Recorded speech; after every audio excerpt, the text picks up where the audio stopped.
Check one, check one.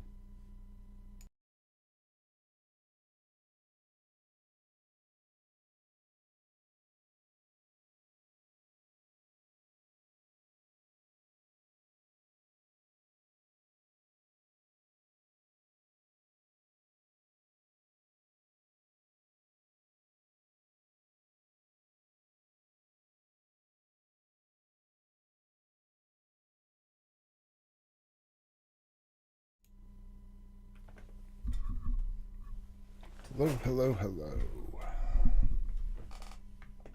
Let's see. Let's get set up here.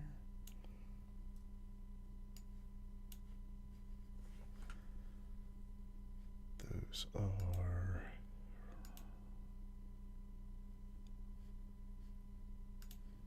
muted. Good stuff, good stuff. Okay, today we finish refactoring the models and roots that started yesterday, and adding persistence in the D1 database to the active refresh tokens and creating deny lists. So denying the refresh tokens and the ability to deny the access tokens if in certain instances. So I haven't decided yet if we're going to do it for denying after a refresh token is used, or if we're only going to do it when a user has forced a log out. But if we're going to do that, we're going to need to track all of the access tokens used, or track the IDs that are used in refresh tokens.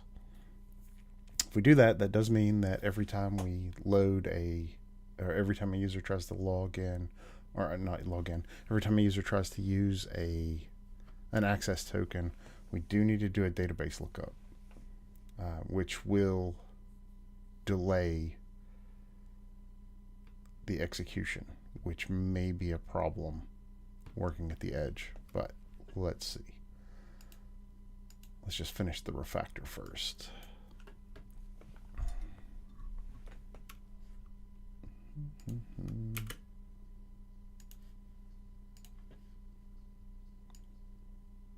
Okay. There we go.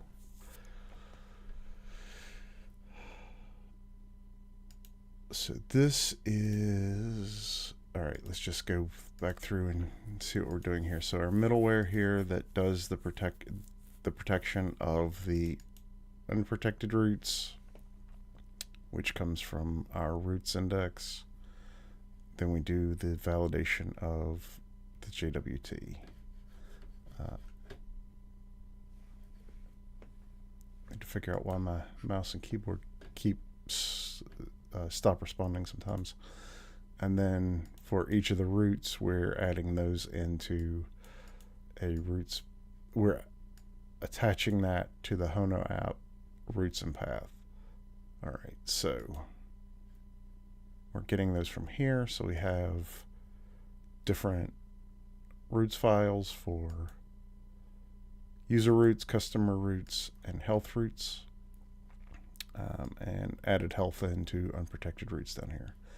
So what we've done in our refactor is that we've exported a factory, a repository factory, and then that receives a database. So if we look at, what is going on the keyboard here? If we look at the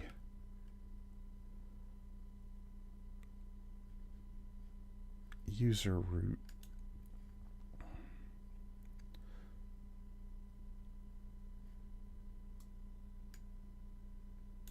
so that is, or we did it with customers. So in a customer root, we are importing the factory. Then on the roots, we're creating the repository, passing in the database so that we can access the database from within the model itself. That made it a lot cleaner than having to pass the database to each individual function. So let's complete that for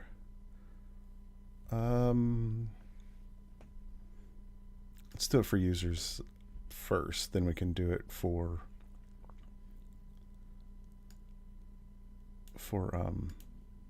the JWT afterwards. So we want to follow that same pattern of exporting a function factory. So I think we can, seriously, if my mouse and keyboard don't stop locking up. It's the switcher, USB switcher box that's doing crazy things. Okay, so we're gonna export. This is the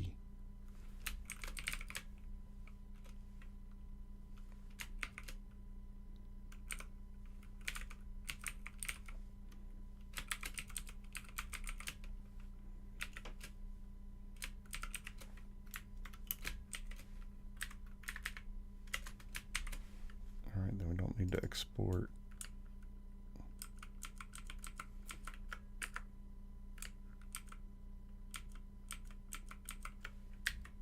anymore,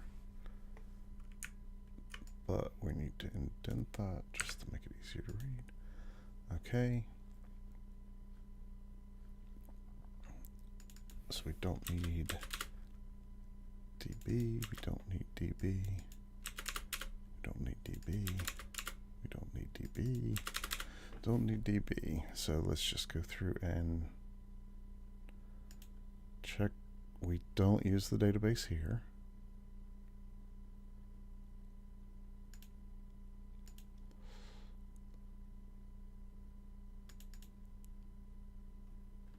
We don't need DB here, but what we want to do is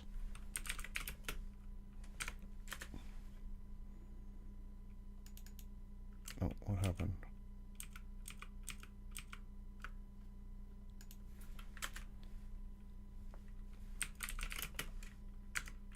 Yeah. Just doing some logging during testing to see when these are loaded. Just to make sure that there's no inefficiencies. So remove that.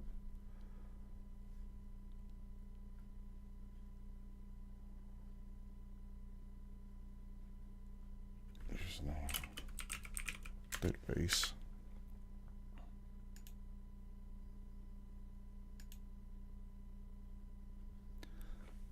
So we get the user from the database, which is part of there. Okay, no more database use yet. Get all users.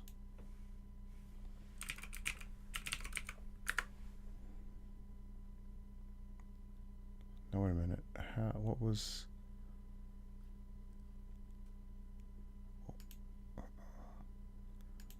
Get username. Okay, we don't actually need to pass the database here.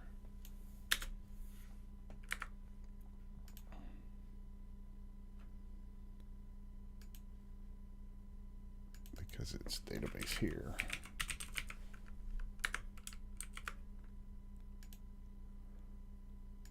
And this is database.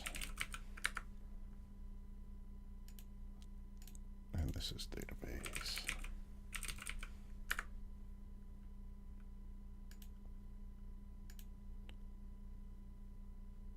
All right.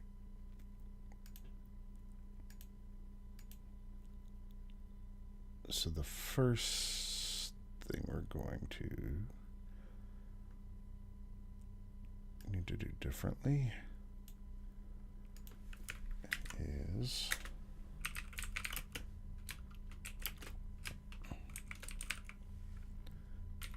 user repository factory.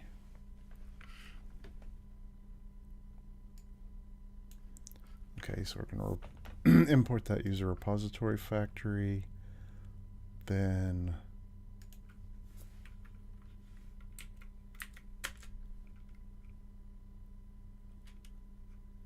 oh yeah, that's a good idea.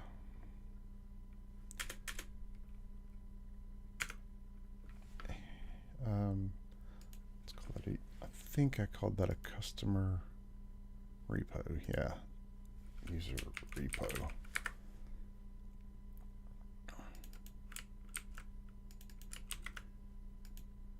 All right, so login should now work.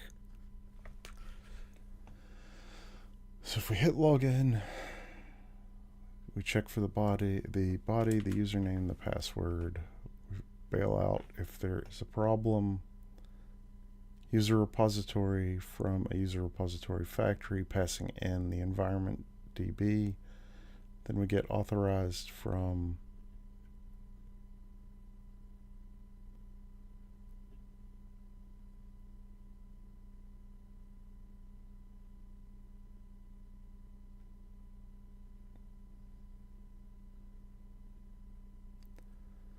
the user repo, and that is through authorize. Let's call it validate.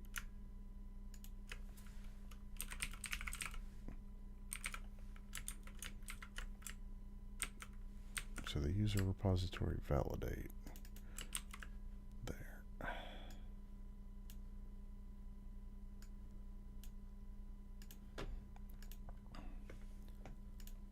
So here, user is get user by username with oh my gosh. I reorganized the office a little bit yesterday, and I must have moved some cables around, and now my USB switcher is acting insane.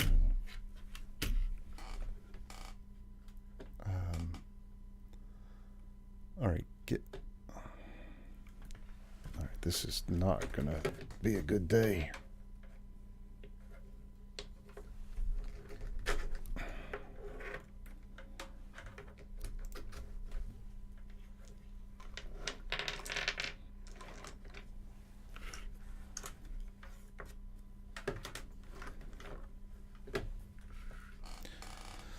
Okay, hopefully that's it. Get user by username and password hash, which does database prepare. We're not passing that in. We're getting the user ID, the username, and the password hash from table name. Getting the first user, returning user. If not user, user not found is logged, but then we return false. Checking password, username. Return user is not equal to null.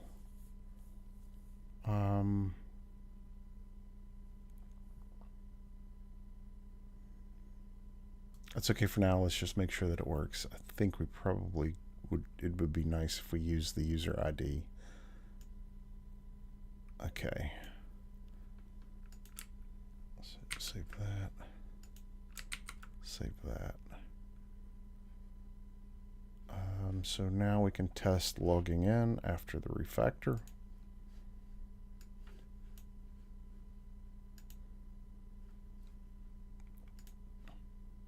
Internal server error. Is my server running? It is. Let's just restart that.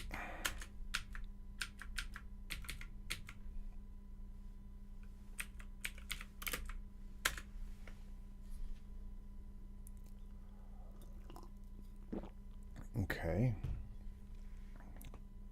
Let's double check that the health root is working because it's unprotected. Okay, that is working. login is failing. Why is login failing?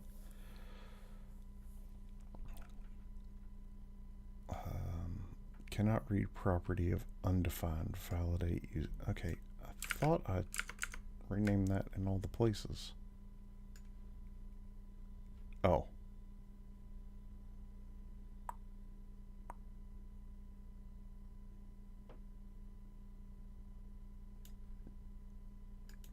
Yeah, no. Did I rename something over here? Oh, because I forgot the part of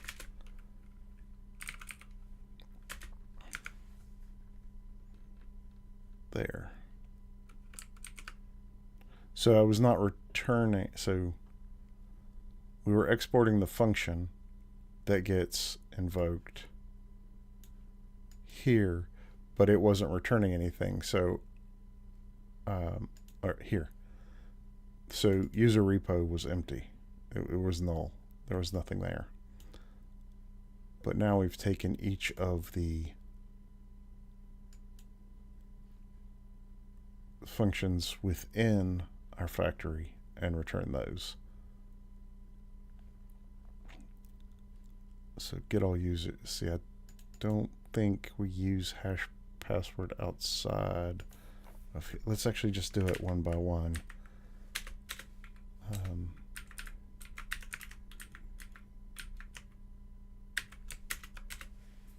And then we'll know for sure that we've only exported what's actually needed.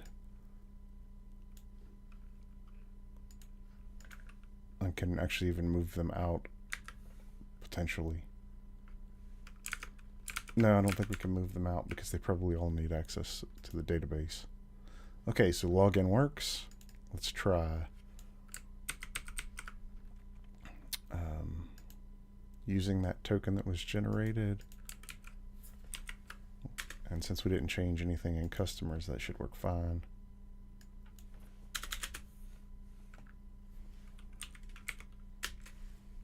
Cool.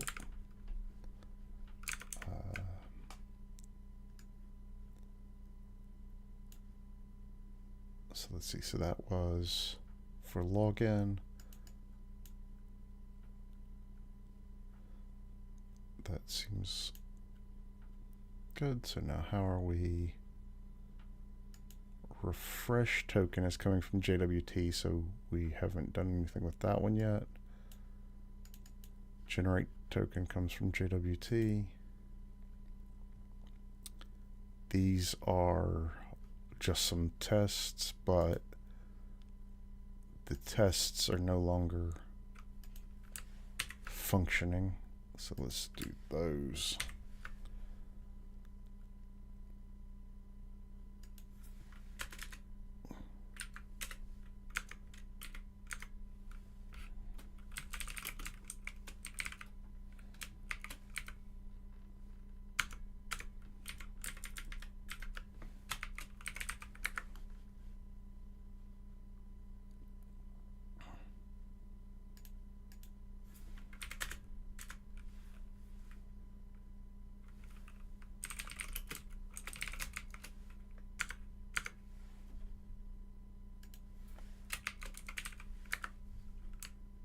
Okay, so that's password test and password check.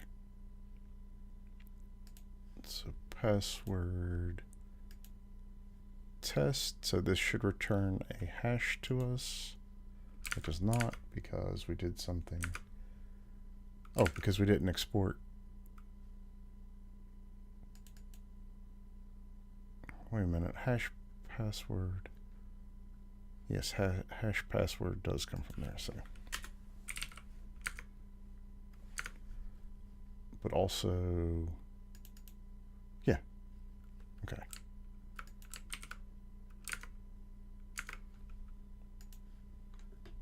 Okay, so that is an actual password. Well, a password hash, I should say. And then let's check the check.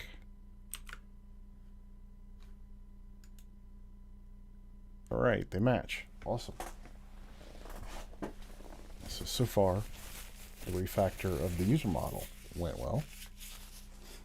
Now let's refactor the JWT. It doesn't currently use a database, but it's going to.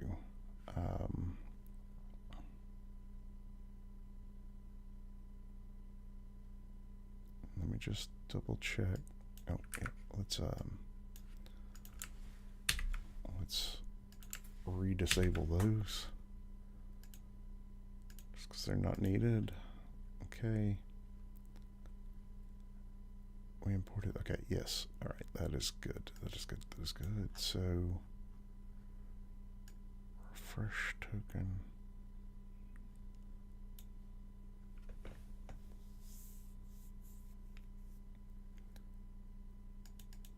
All right, so the refresh token definitely needs within a repository. Verify probably will also. Generate token, where is that only used internally?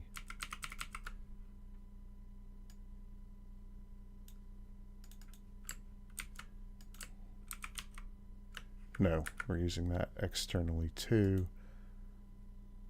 But it also needs access to the database. So I think all three of those potentially may need access to the database. The token type, where is that used? Is that used externally?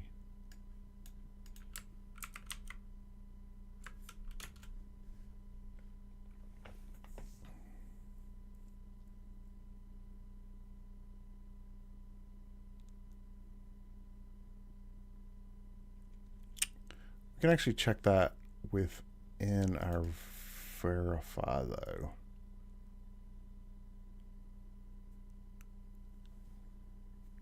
So if the verify refresh token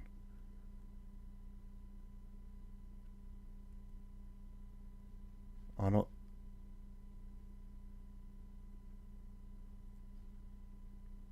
so there's no way that it can actually be that because we're not returning it. So we're already doing a check there. There's no need to check it here, which means that we don't need the token type, which means we don't have to export it. The router shouldn't be responsible for understanding token type anyway. Cool. So then export function JWT repository. Yeah, yes.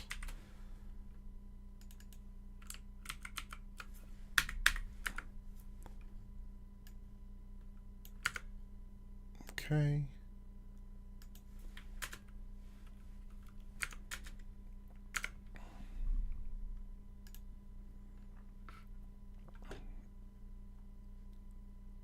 And then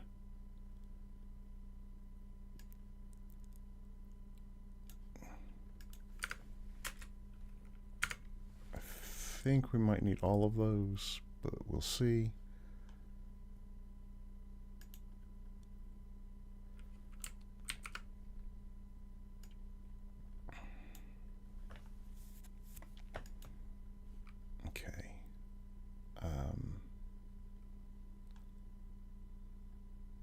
So that is actually up in our middleware within our initial index. So from here we actually get the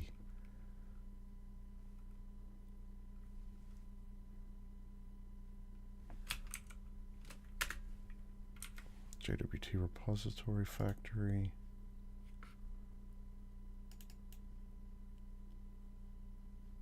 Okay.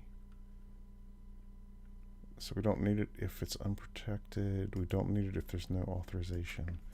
But here we want this. And then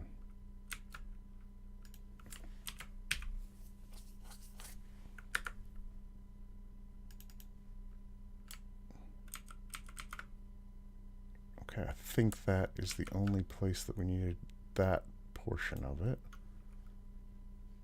So now,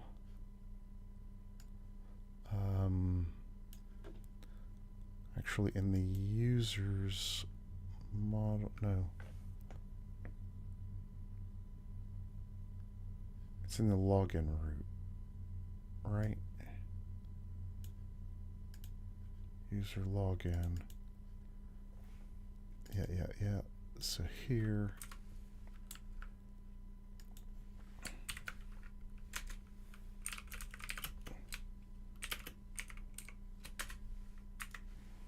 okay.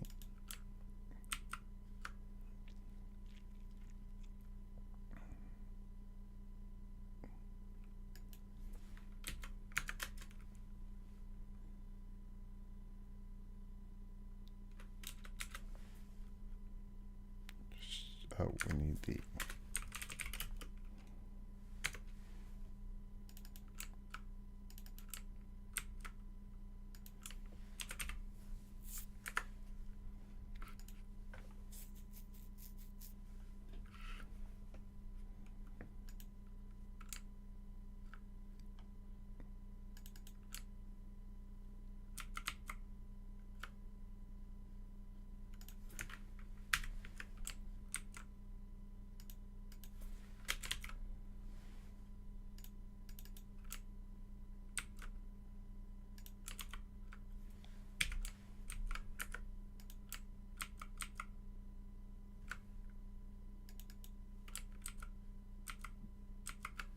okay, so we've got both of those now. Okay, just the one.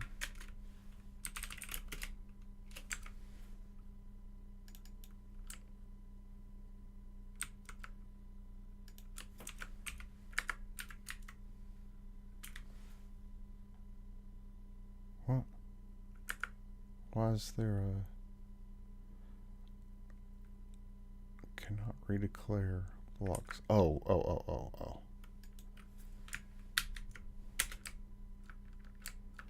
Okay, didn't realize we were using it in two places in the same one. All right, that's fine.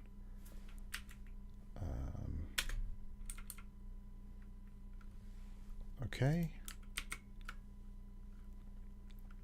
So now we can, I think, double check. Oh, wait, no. Yes, because we're not actually using the database yet, that the only other instance of DB should be right there. Yeah, excellent. All right, that is all saved. That is all saved. So now if we come back and log in again, because login did no. Yes, login does access the generate token. Login works. We take our new auth token. Authorization works.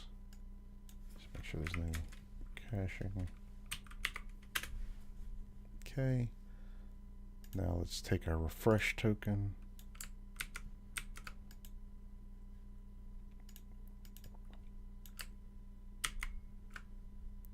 And our refresh token gets us a new access token. And the new access token does what it's supposed to. Awesome. And those are not using tokens. And our health check is there. Okay, cool. So now what we want to do, well, actually, let's go ahead and commit these changes.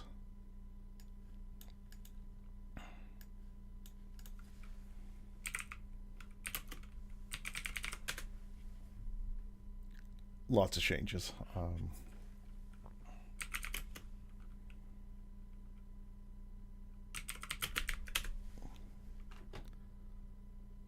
Oh, there's so many.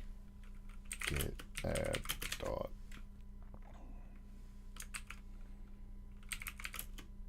Git diff.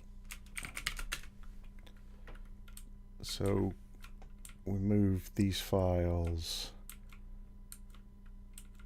We created an unprotected roots export instead of checking each one individually.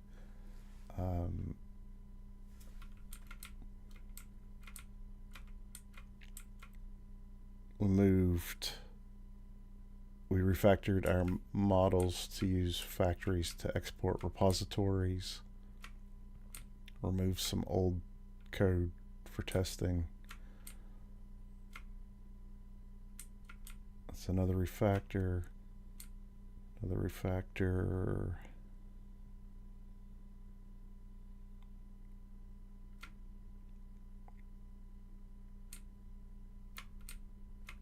Refactor. Added a health check, which is doing some testing of our secrets.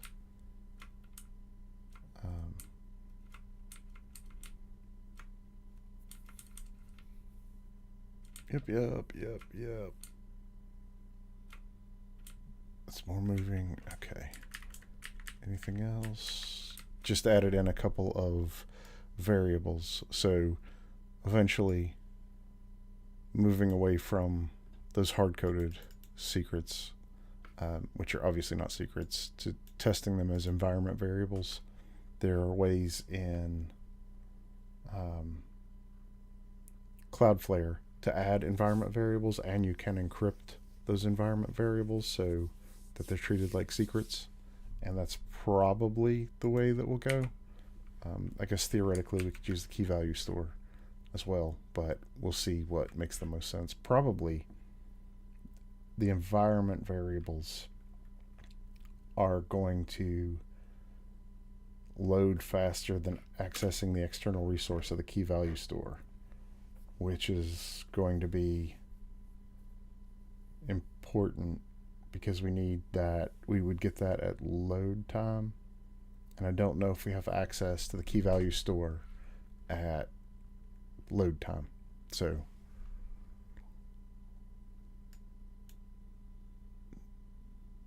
yeah.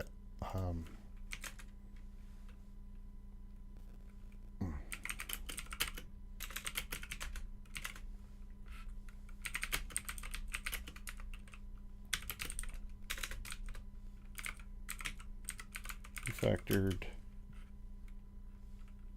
models and roots.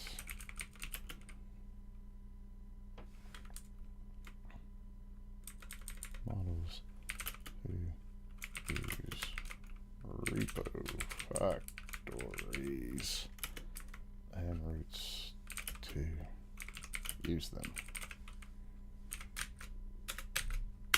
All right. Hello. What are you doing? Good stuff. So now let's go back to our schema.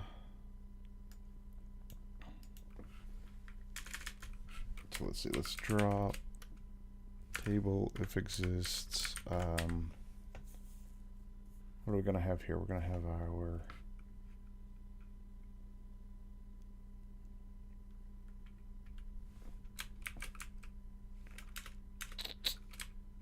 refresh tokens.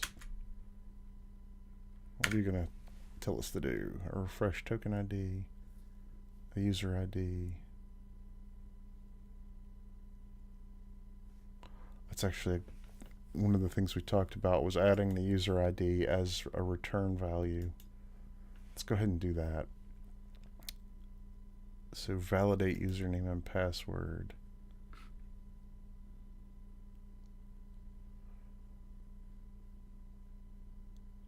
As returning the user.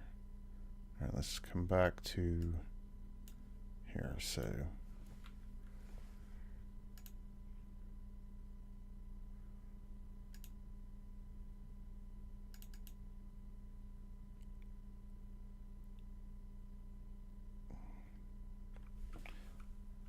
instead of authorized,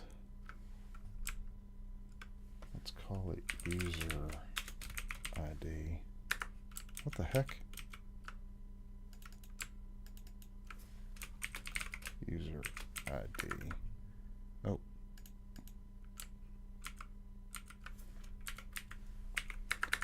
User ID.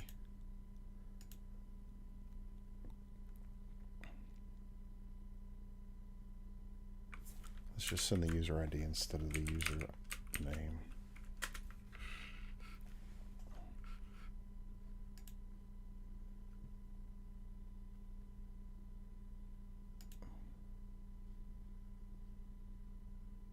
Let's rename that to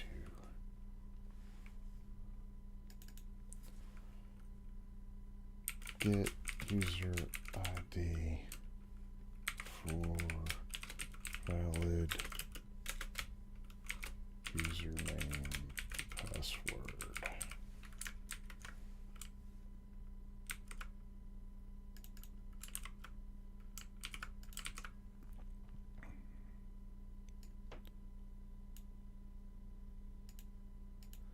So then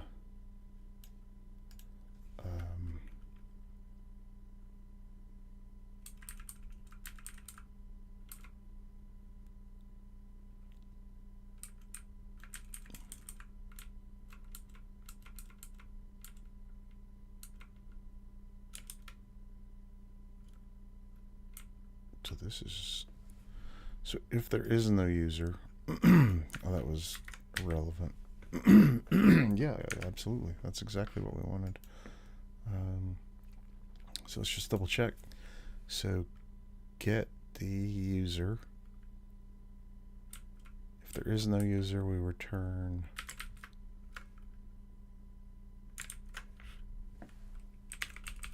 null. Null. Checking password.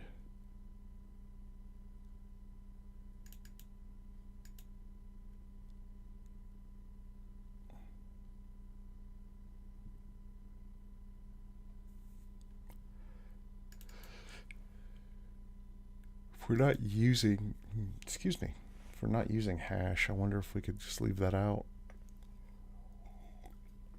Or if we need to use something like an underscore.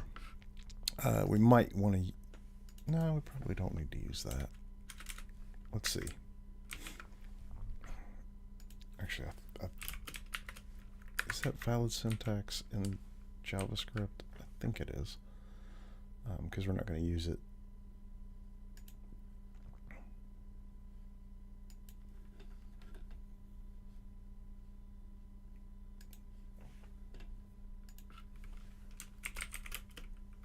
Oh, yay, a new user on our Discord server. It's growing now. Let's see. So we've got our salt and rounds version from the rounds and version. We are getting #2 if the username password hash.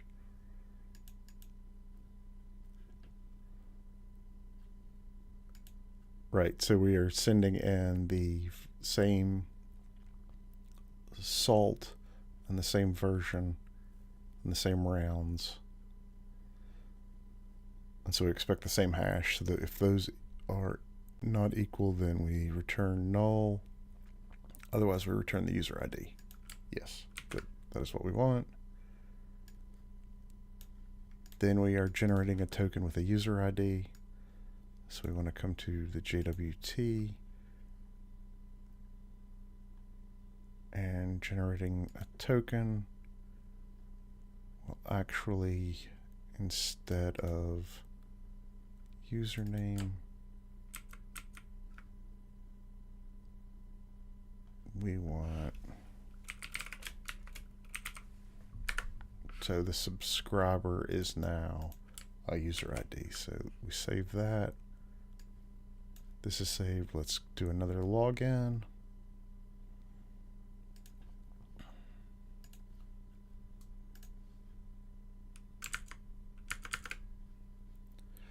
Validate username password is not defined.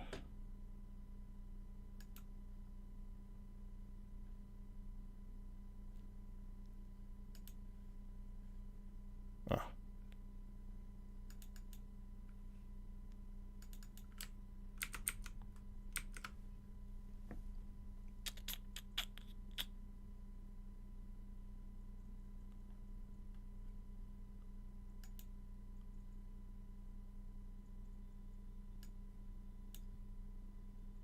So it's because we called this.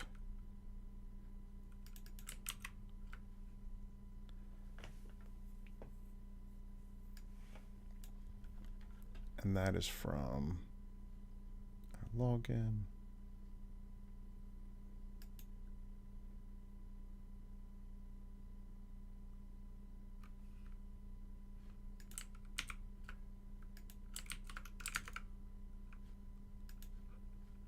Okay. Just didn't save the right number of things and export the right thing. Okay. Or no, it's because we were trying to export a thing that didn't exist. That was what was complaining. So that is our new hash. Let's go to the JWT site. And our subscriber is our user ID. Good stuff. That's what we wanted. Now, let's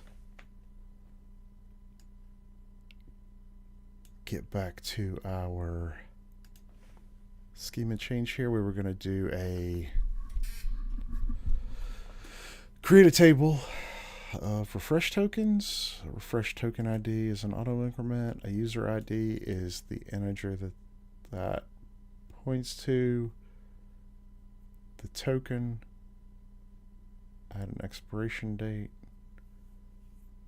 Oh wow. Okay, so I'm still learning about D1, but let's just double check that this actually is true, that it deals with foreign keys. And I'm not sure exactly what is going to happen, so let's just double check the documentation.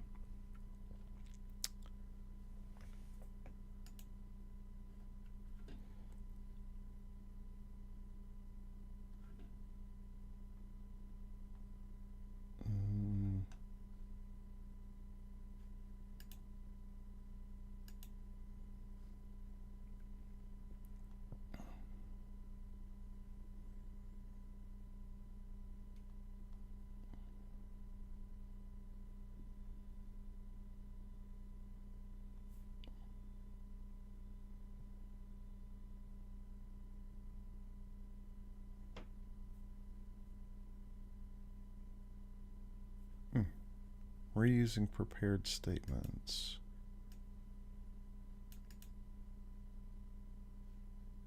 Huh. Interesting.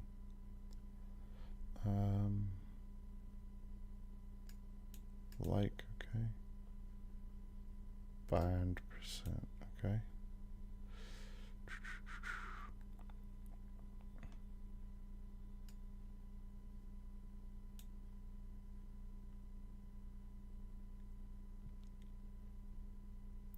Pragma. That got us yesterday. Oh, if I'd only seen this, I would have not wasted, I don't know, probably 15 minutes. Didn't realize Pragma was actually something that was part of the command. Got confused on that. Okay.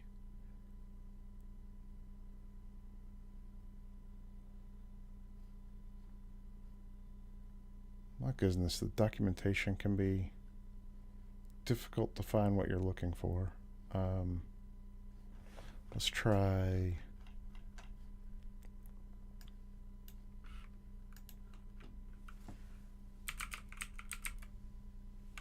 I misspelled that.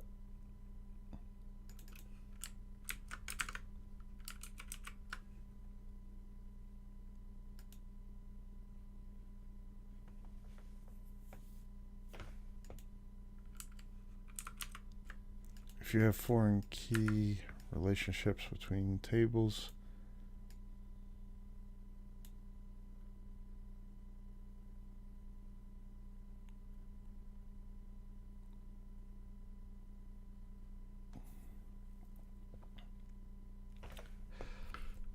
It would be nice to just be able to see a full reference of what's available.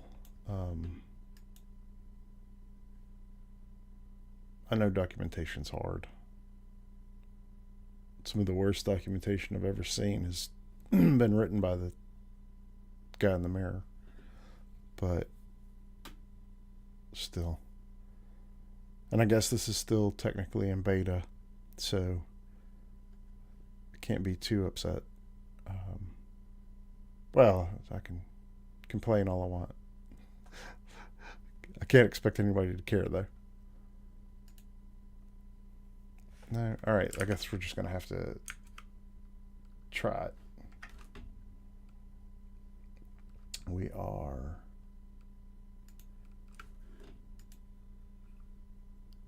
refresh token, user ID token, but we also need a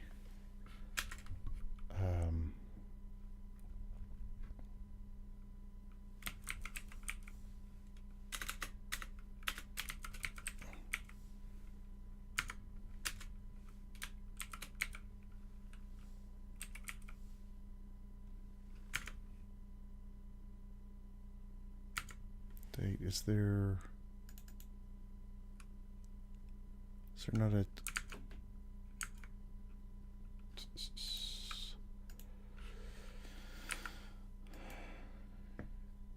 D1 times stamp?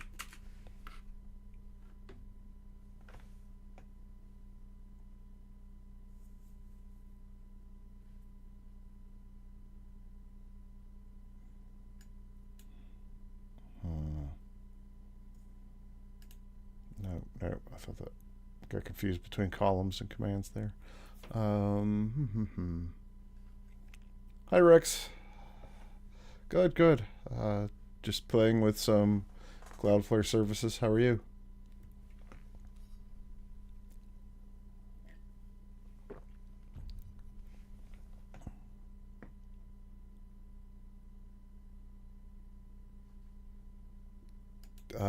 In the database commands here, Cesarine, but I think the commands were not really giving information on the database types.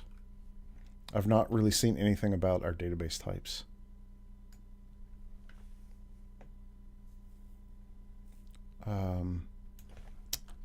So let's try dates. D1 date type. These are indexes. But it did say something about date.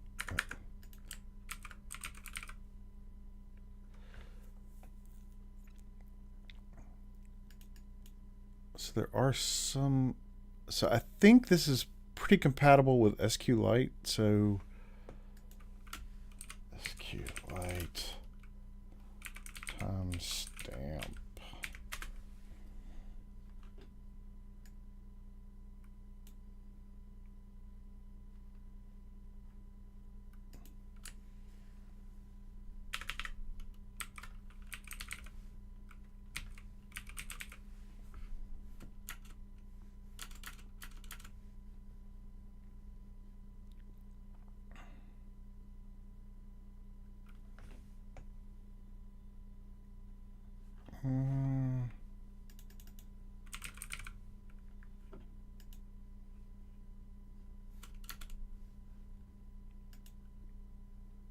Good grief. Let's just take the cheap way out.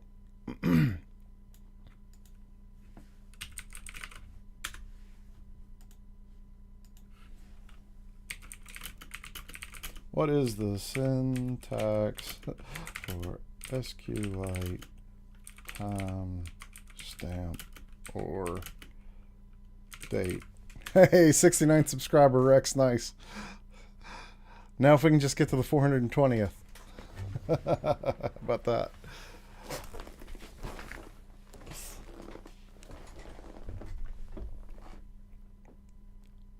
Okay, so Yeah, not default. No. We wanted date time. Null. Default. Null. Okay, so drop the table, create a table if not exists, refresh token ID is an integer, which is a primary key that auto increments, and my keyboard has fecked off again. Come on.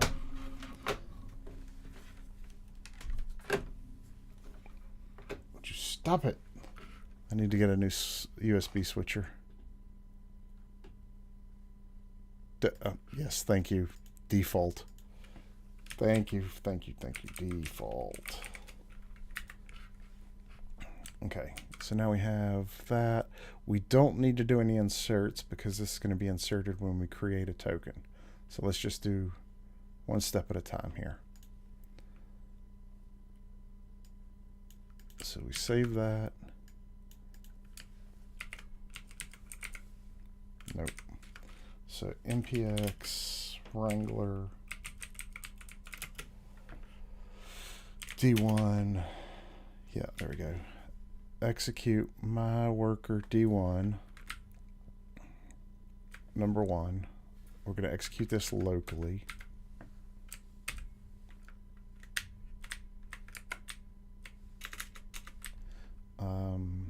We're going to execute a file, and it's the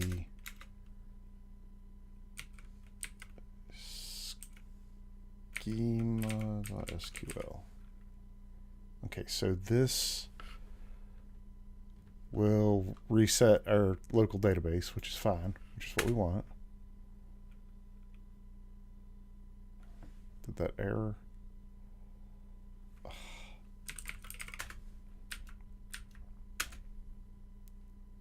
Okay, cannot find. Oh. Ah, because it's down a level.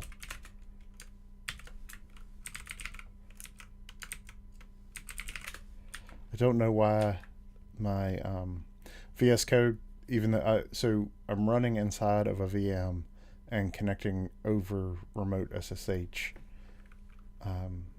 to VS Code. It's a locally running VM, but the terminal gets screwed up all the time.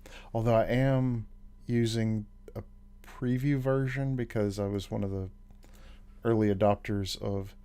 Hey Niraj, good to see you back. One of the versions, the early adopters of Copilot, so you had to be in a nightly build, I think is what it was called. So we're storing our refresh tokens in the database, or attempting to. Okay, so now we have a database, and let's try the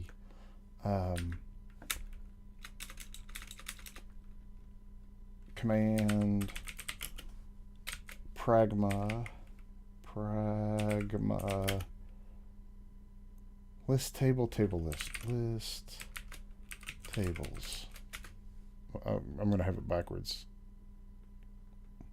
Not authorized. Let's just come back over here.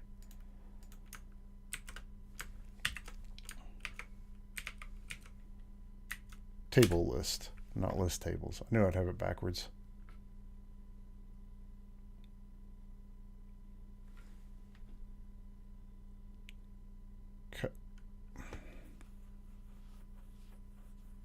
Where is...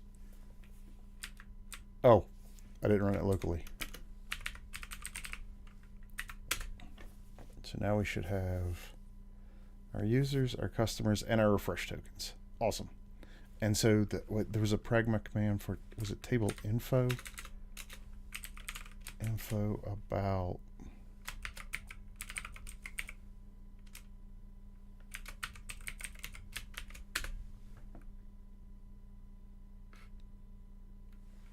Nice. Nice. Okay. Good stuff. So now we have the table to store the refresh tokens.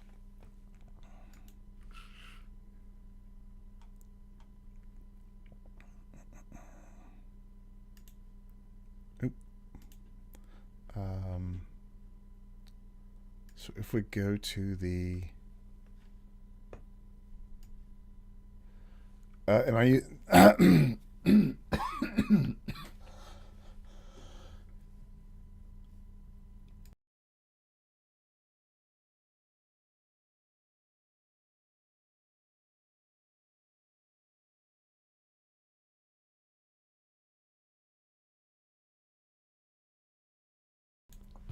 sorry about that. I am not using a type of ORM. I'm not sure that there actually is an ORM available within Hono or Cloudflare, but also I hate ORMs. The more I work with them, the more I hate them. Sure, they have some nice things, but they only seem to be valuable when they do the exact thing you want and not if you need just something slightly more complicated. You end up spending more time trying to trick the ORM into doing what you need it to do as opposed to actually helping you. Could be my experience, just my experience, but the number of people I talk to who feel the same way, it just it adds an abstraction layer that just makes it harder to understand what your code does. It makes it slightly abstracts away some SQL, which is not that hard to understand in the first place. I mean, general level SQL that you're going to use with most CRUD type stuff. But if you need more than general CRUD type stuff, you're going to need more advanced SQL, which an ORM's not going to be able to do. Like some of the migration help, yeah, that's nice. I can agree with that. But you don't always get good tooling for migrations from an ORM. So, in general, I don't like them. I'll use them, and project I'm currently working on uses it, but yeah. I find that they're great from getting you from 0 to 1, but as soon as you need to get to 2, that's when it just all falls apart. So, when we generate a token, we want to store the refresh token.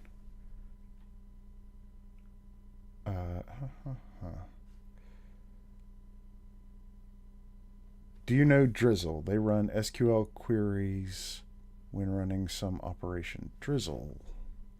No, I'm not familiar with that. Let's have a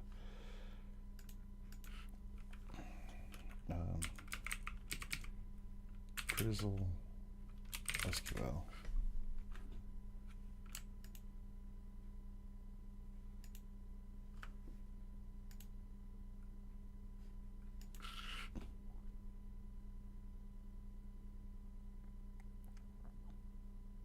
TypeScript ORM that dropped out of college. I like it.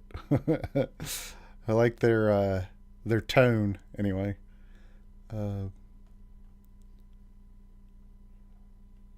What's this?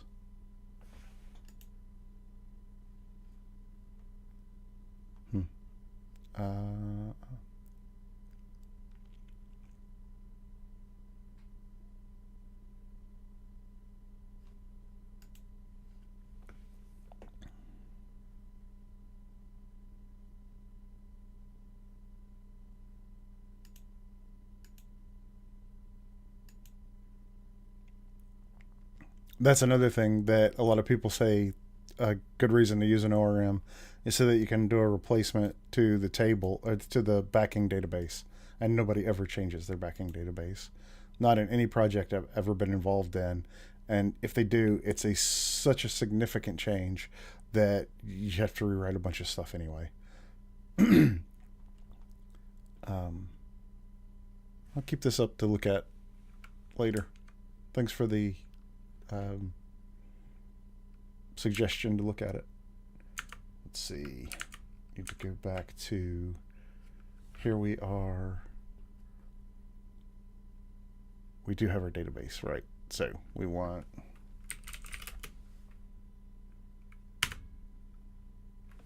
user ID and refresh tokens. I don't think that's enough, is it? So that's generated. The user ID, the token. Let's move this over. This down.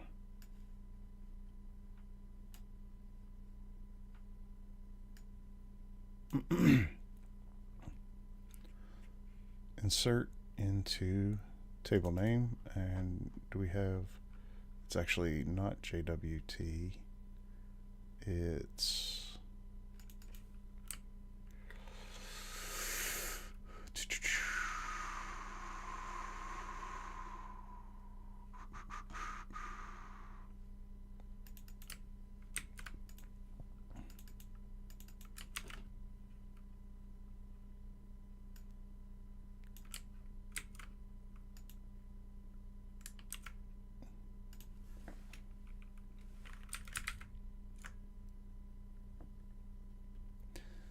yeah, how SQL injection works. So the gist of it, and without preparing,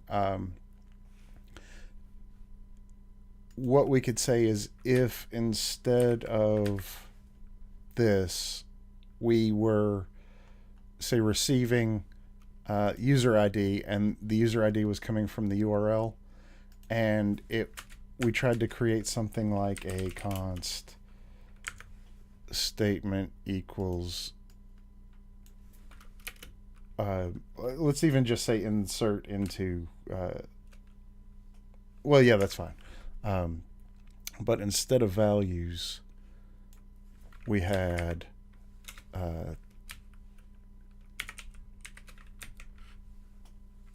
user ID.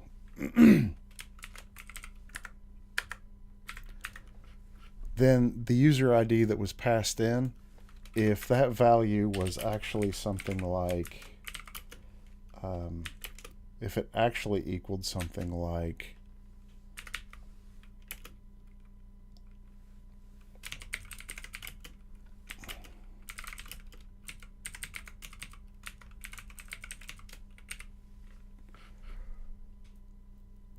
it would, and the syntax isn't exactly right, because hey there, Chimindev.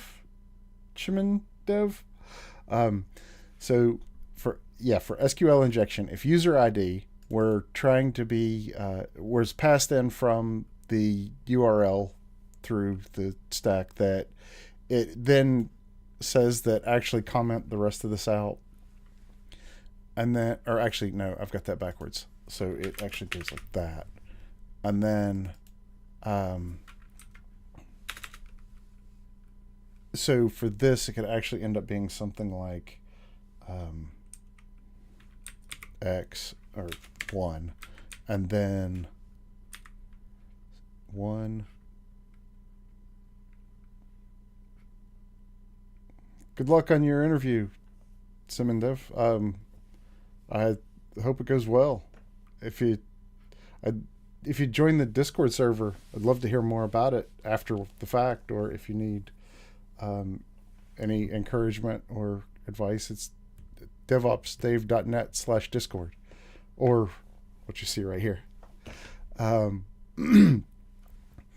So we would say that the user ID is 1, and then we would close out the, let's see, so this is actually going to be like this. So how the database would expect it is that this is a statement, so we would pass in a completion to the statement, then a semicolon, then whatever we wanted for our statement. And if we passed in this So if we passed in this as our user ID, that would then do whatever it needed to bypass the command in the database, and then it would execute our command and return those values so that we could extract all of the users or all of the access tokens or whatever it is we're trying to extract. And by using prepared statements like we are here, it does the database library is smart enough to process that information so that it only inserts the encoding that is actually exactly what we want, as opposed to what a malicious actor is trying to have happen. Does that make sense? I could do better with more time to prepare on it, but that's off the top of my head.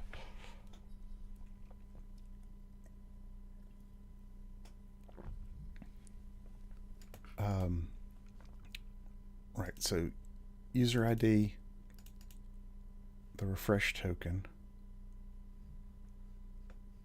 or actually that is just token. Token, expiration date,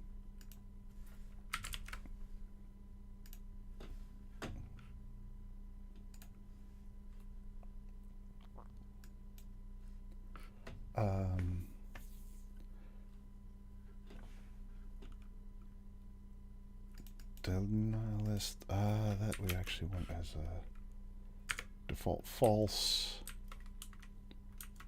default null. Yes, I get you mean an SQL query when passing some value to database with it. Yes.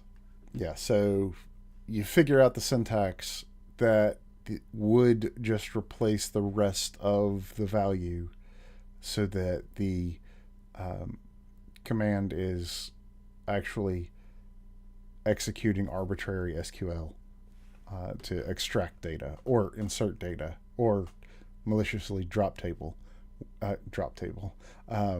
delete data.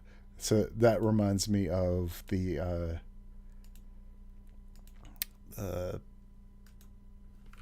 XQCD Bobby drop tables.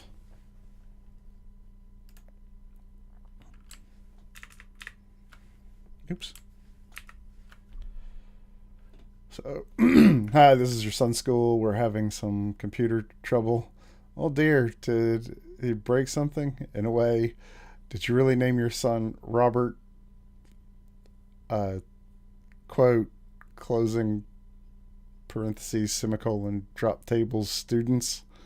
Oh yes, little Bobby Tables, we call him.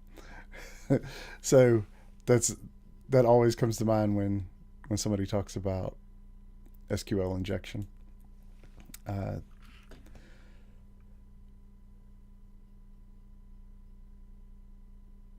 If refresh tokens have an expiration time, wouldn't it make more sense to keep them in the cache and fetch or check them from there? Currently, I'm not seeing in the Cloudflare services necessarily a good caching solution. Doesn't mean there isn't one. I'm still newly investigating these services, but the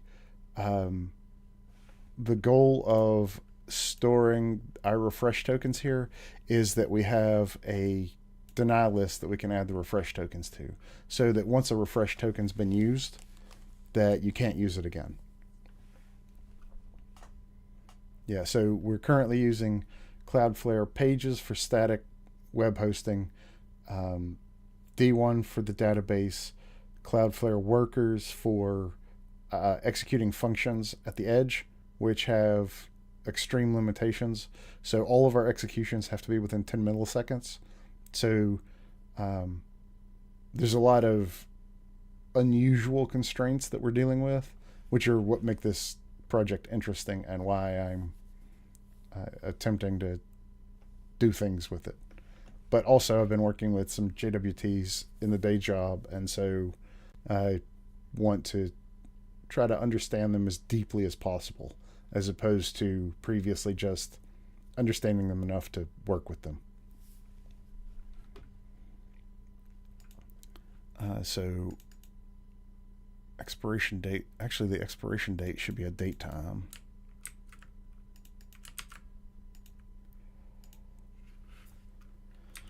I wonder if we can add a default.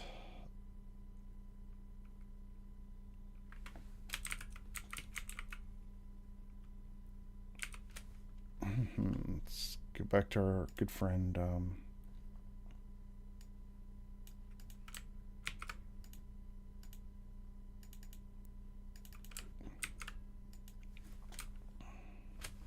Actually, let's go ahead and get rid of that.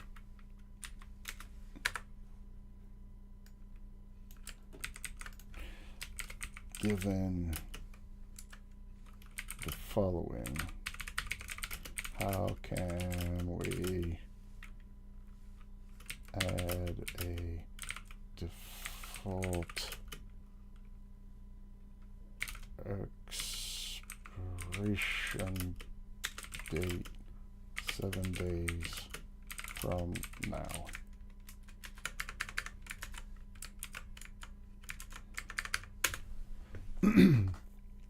How do you return different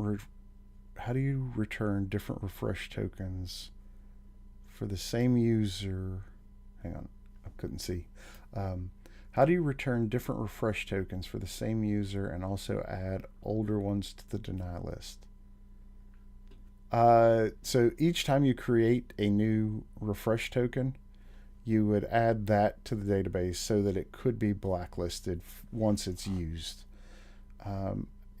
You could technically, or actually theoretically, absolutely have more than one token.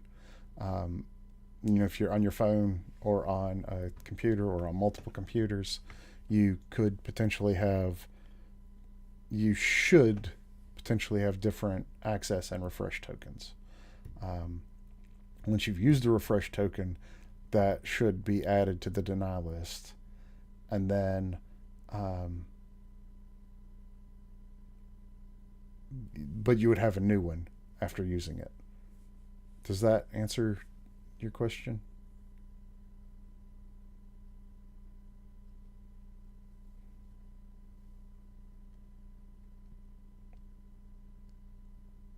So you're not denying all the previously existing ones at this point. Now maybe you would, if you did some sort of log out of everywhere, you would then mark all of the ones for a given user ID as denied. Here we go. Let's see if this works. Okay, so date time of now plus 7 days. Nice. Because if it can only be used once. A refresh token should only be used once. So the expiry time means that it's only valid for a week, but it also can only be used once. So if we don't store it in the database, then we have no way to know whether or not a refresh token is valid. So by storing it in the database, we're able to mark it as this has been used, don't ever allow it again. Or if a user wants to log out of everywhere, we mark all of their refresh tokens as invalid. Now we haven't handled the access tokens that are currently in flight. A user could have more than one access token and more than one refresh token because they could be on more than one device. So each time you would log in on a device, you would have a separate access and refresh token.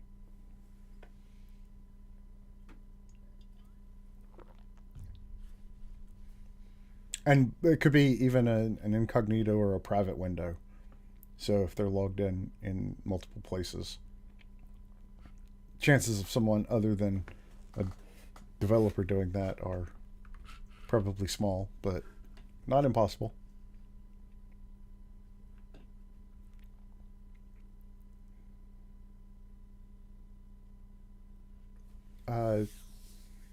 having more than one access token and more than one refresh token? Is that what your question is about? Explaining more, Niraj?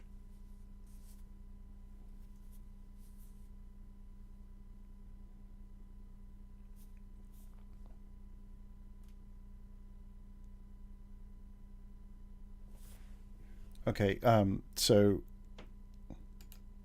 let's draw some pictures. Do I still have...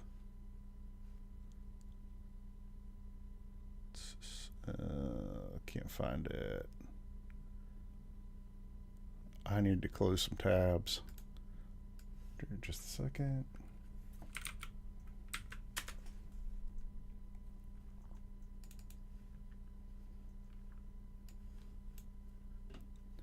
Okay, so we actually don't need any of that anymore.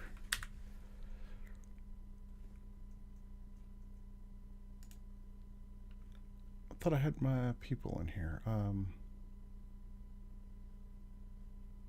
Is it not there that you add them?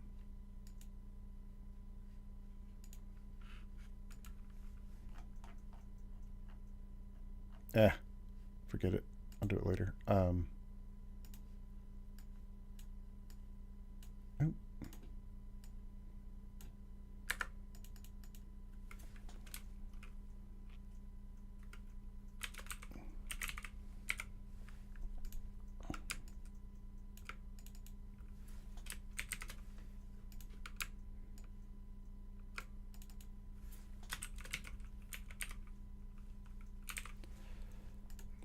So if I'm a user and I have multiple devices and I want to log into the service,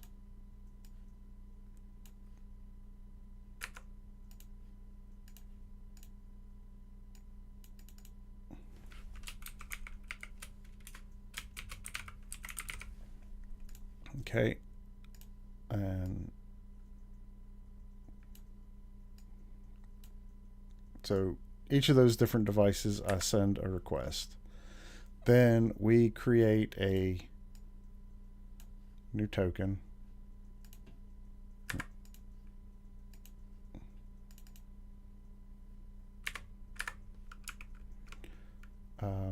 And let's call this access token and a refresh token. So on the first login, we create those and we send those back to the user. We want to then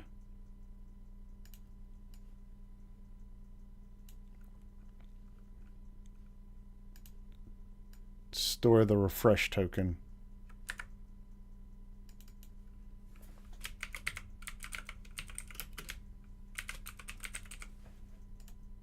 So we store that refresh token there.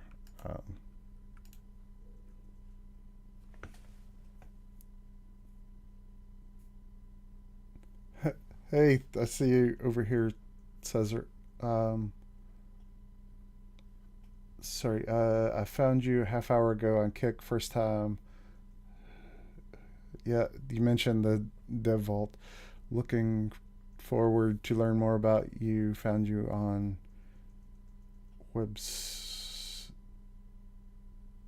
found out, oh, my other website has a problem. Okay, yeah, I'll look into that after. So yes, we are storing that refresh token. Then when that user logs in on another device, we want to create an additional, all right, let's use green.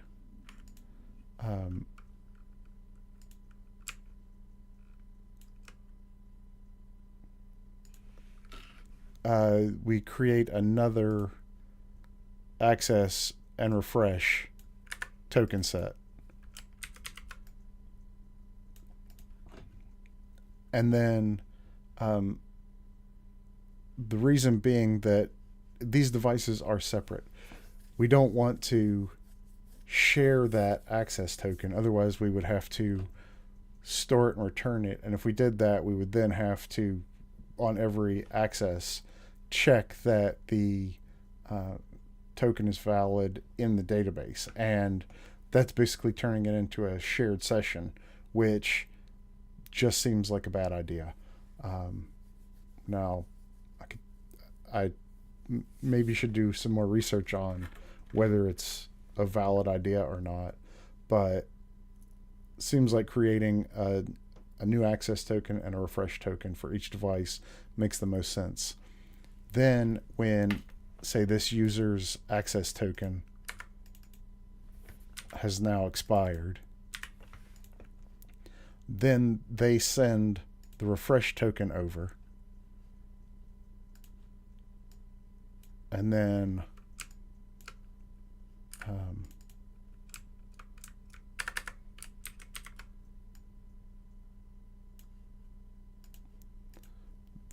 then we have a new access token.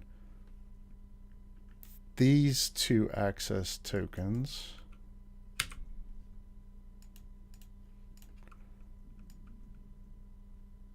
are now disabled. So they're added to the deny list because they've been used. So we don't want to be able to use those access tokens again. We can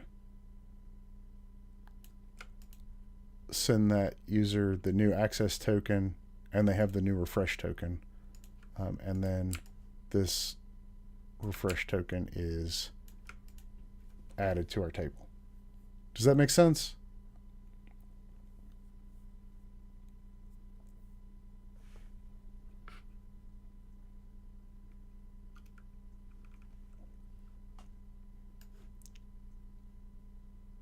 Let's go ahead and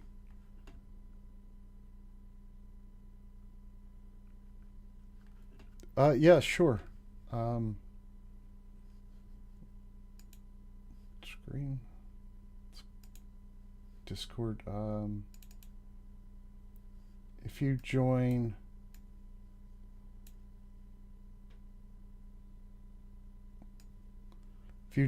the Green Room voice channel, let me just double check that my settings are correct.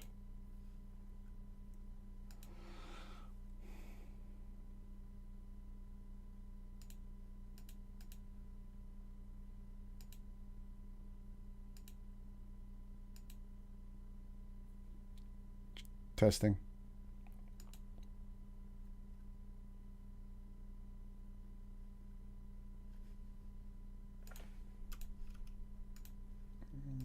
That's the wrong setting.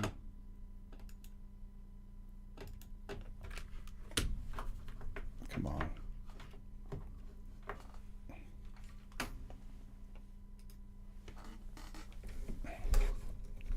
Keyboard and mouse stop working again. Come on. Seriously. There we go. Testing. Okay.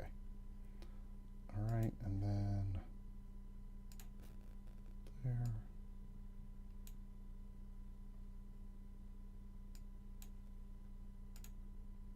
Oh. Okay. Okay, you're in the general voice.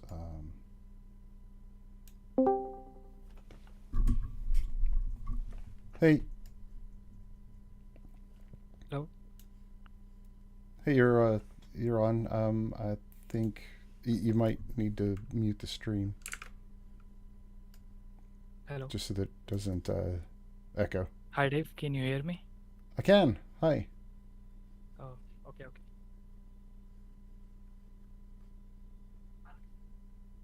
Okay. So, yeah, what's not making sense to you?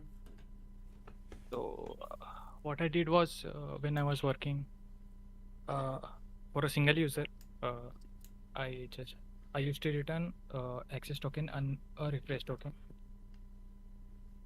Can you hear me? Yes.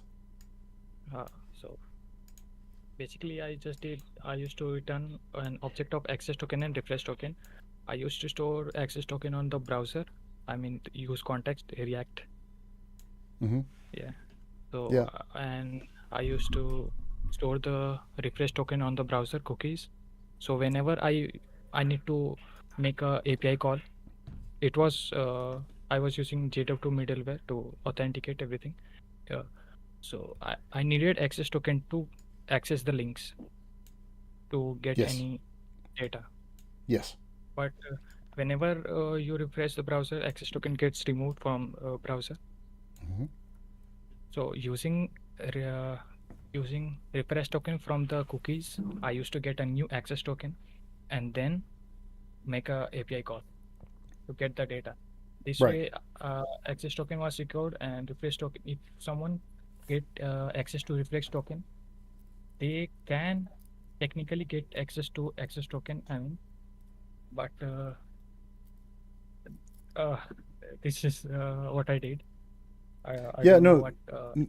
No. So what I am discussing doing here is similar. So I'm not sure yet where I'm going to save the access token, but the access tokens are valid for say an hour. Um, Yeah, refresh for a tokens, short period of time. yeah, the refresh token's valid for like 7 days. But the idea is that you can only use a refresh token once. That's what my denial list is about, is that once you've used that refresh token, you then get a Yeah. new access refresh token pair, and in the database we've marked that the refresh token is no longer valid. So Yeah. it so that you couldn't have a refresh token and use it multiple times. But a user would have multiple devices potentially, Mhm. phone, PC, laptop. Each of those would end up with different refresh and access tokens. Yeah, but the question is, whenever you create access token and refresh token, uh, JWT I think has secret key, uh, which uh, which parts the user ID to a access token and refresh token Mm-hmm. using the user object. So how do they matlab, how do I make different access token or refresh token with the same user object? Let me just share my screen again here. Okay, so if we look at how we are generating our tokens here, um,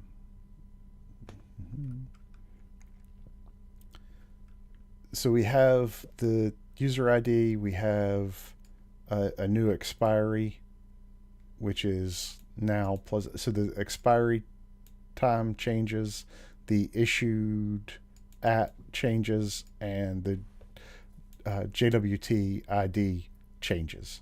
So all of these change. So even though the secret, my super secure secret here, um, doesn't change, the token is re-signed. I think there may also be some additional work that a JWT algorithm does that generates a new um, a new signature as well as the new payload. Even if the payload is the same, this actually hang on. There's three different parts to a JWT, and I do not always remember um, Oh yeah, there parts is the of hash payload and I think the secret key maybe. oh yeah, there was a good image of it. Yeah, the header, the payload, and the signature. Yeah. So those change consistently. So even if you uh, re-sign a new token with the exact same payload, it should still be different, but the payload is actually changing unless somehow you're able to log into all three of those devices simultaneously. Even then, because I'm using a different identifier, which is uniquely generated, it should never be the same. So those tokens will be different for both the Every time you refresh. create a new token, it will be different. Yeah, Okay. I have to check more on that. sure. And I can always learn more. So there's absolutely a chance that there's something that I'm assuming incorrectly, which is why I wanted to work on this part. of the project a little bit more than what may seem. I knew how to use JWTs, no problem. But knowing how to use them and truly understanding them, those things are a little bit different. And I wanted to get to where I truly understand it. Also, one last question: how do you identify which device the request is coming from? I mean, which device the user is logging from? So currently, it would just be based on the. Let's go back to the. So it would basically just be based on the token. So I am not including any type of fingerprinting. So potentially I could use client IP address. Potentially I could use some sort of user agent or some other element to add in to the token, or even potentially into the back end. And if those change significantly, we could use some logic to say that this is some suspicious activity. But, if somebody's logged in on their phone at work and then they come home and they resend a request, we don't want to lock them out just because they changed locations and their IP's changed. Now, if you're using, say, the user agent and then they try to reuse a token on a different browser, maybe that would be a reason to say that that's suspicious activity. But basically, it's once you have the keys, you can get in. Mm-hmm. Does that make sense? Yeah. I think I have to check more on that. Yeah, same. Yeah. Thank you, Dave. Thank you so much. Yeah, anytime. Thanks for being part of this new growing community. I really appreciate you. Yeah. Thank you. Bye. Bye. Okay.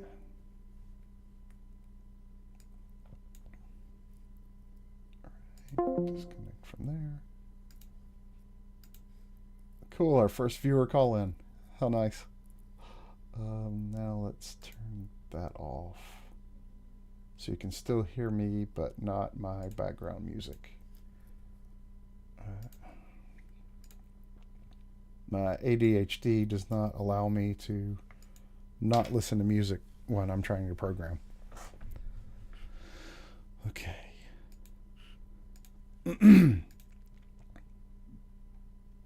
Right, so went through SQL injection. We talked about that. So now we are going to insert our user ID, our token, we actually got an expiration date suggestion from JWT.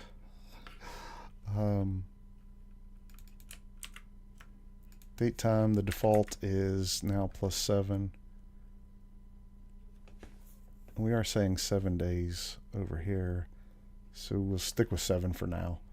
We might change that later, but we would need. So there is a reason that an ORM may potentially be valuable in this one particular case, but I'm still not going to use one, even if they are available. Deny list is already defaulted to false. Deny list date is defaulted to null. User ID, token. So that should be all we need to insert. So then we're going to the user ID and the refresh token.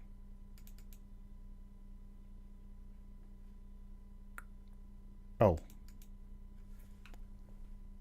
we could pass the payload expiration in, but I think we'll just go with using the default, just because I don't want to deal with the time format manipulation. Let's save this.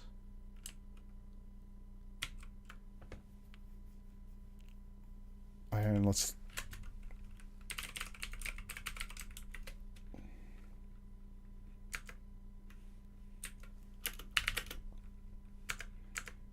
not refresh token, results.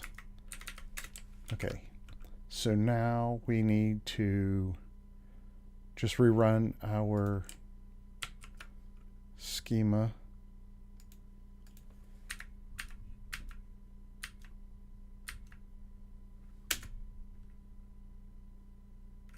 And rerun table info. We have a default there. And now let's select star from refresh tokens. And that should be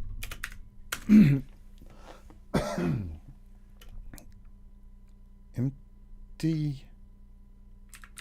Let's just make sure I have that syntax right. Okay, good. So no refresh tokens stored in the database. Now if we log in, actually we need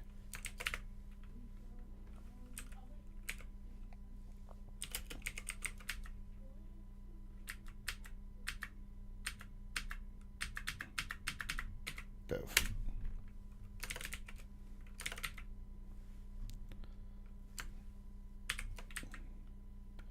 Okay. And we log in and we cross our fingers really, really hard. Oh, I'm not sharing my screen. Okay. Sorry about that. What we changed. All right. Enjoy your lunch. See you later, Niraj. We inserted the user ID and the token and then display the results. Okay, we ran the schema again. We selected refresh tokens. There aren't any. Now we're going to log in again. Did that actually execute? I didn't see. Did I miss it?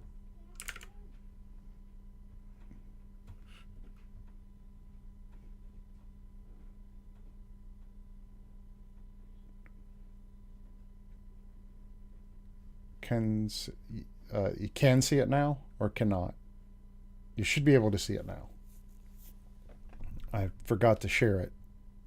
Okay, yeah, but you can now, I hope.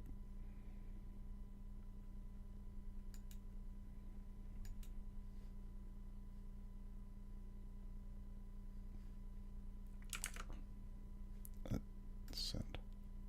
Okay, so we did execute at that time.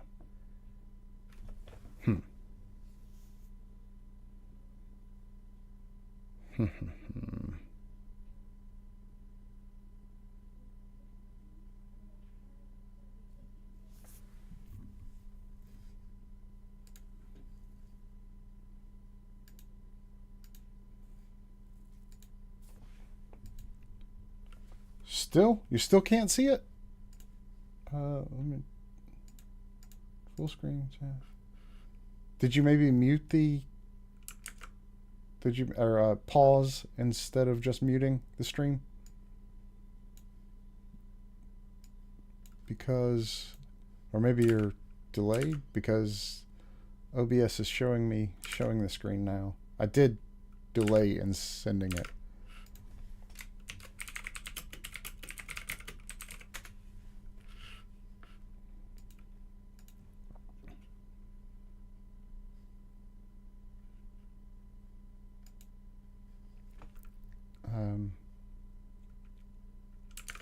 So let's see. Did we? Okay, no worries. I did forget to share it though, for a little while. So yeah. So when we started chatting, he forgot to unpause the stream, and so it was delayed, and it looked like I wasn't sharing the screen, and I was late to share it. So between the two things, it was confusing. Why? Oh, we have a failure there. Table name is not defined. So many things I'm trying to read at once. Not doing it successfully. This should be refresh token table name.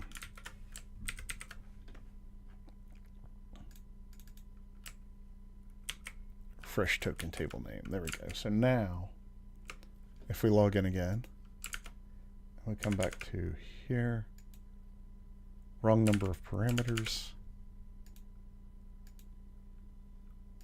user ID token, user ID token, user ID token.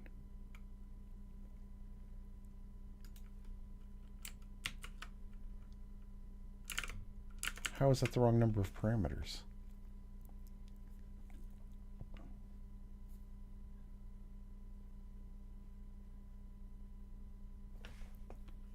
Let's just kill the server and restart it. Try again. What?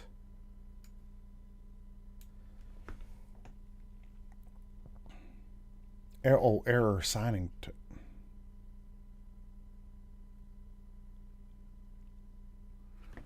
D1 error, wrong number of token parameters.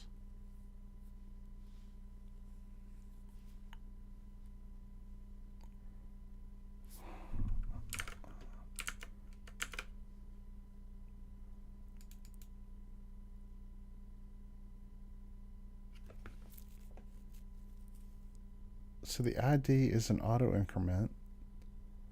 We have a default for these. We need a user ID and a token, and we're passing in the user ID and the refresh token. Wait, is the refresh token an object? No.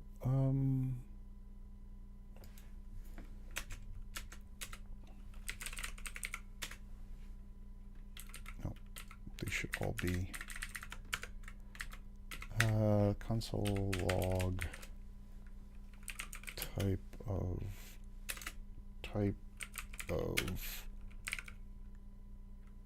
refresh token.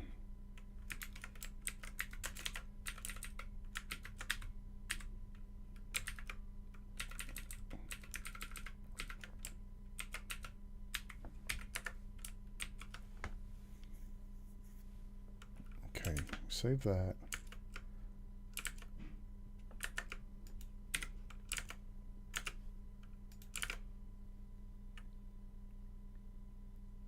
Refresh stroke, it is a string.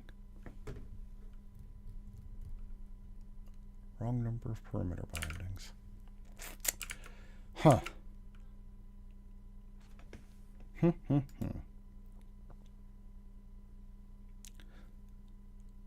Strange.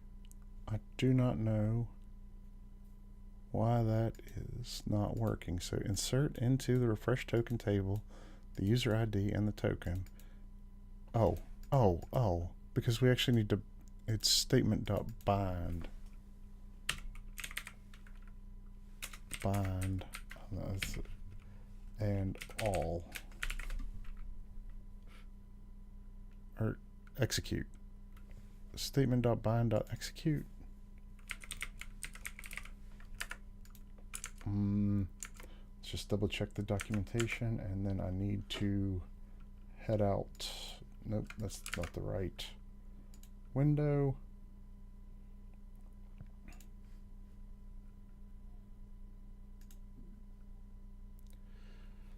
Don't need that window anymore. Don't need that window anymore. Don't need that. Don't need that. Don't need that. Oh, nope. We'll leave that one open. Don't need that. Let's try D1 insert.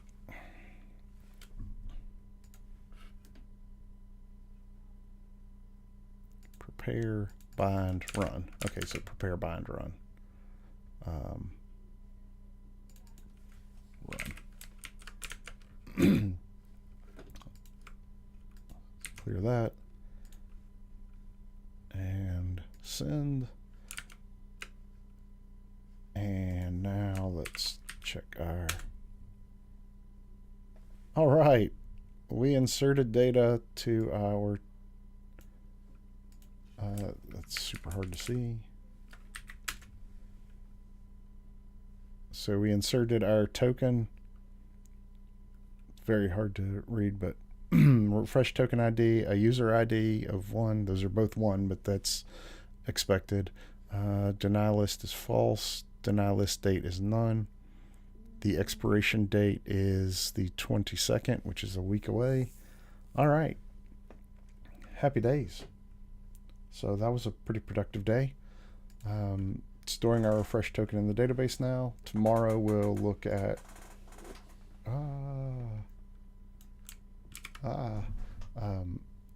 we'll look at checking the database to ensure that it's not in the deny list before sending a new auth and refresh token. We'll see how far we can get on that, and I'll think about what else we can do. But thanks for coming by, everyone, and thanks, Niraj, for chatting, and Cesar, thanks for letting me know about the website. I think I know what you're talking about. I think it was old Instagram posts that we're supposed to be displaying. So we might fix that tomorrow too. All right, thanks everybody. I appreciate you all. Take care.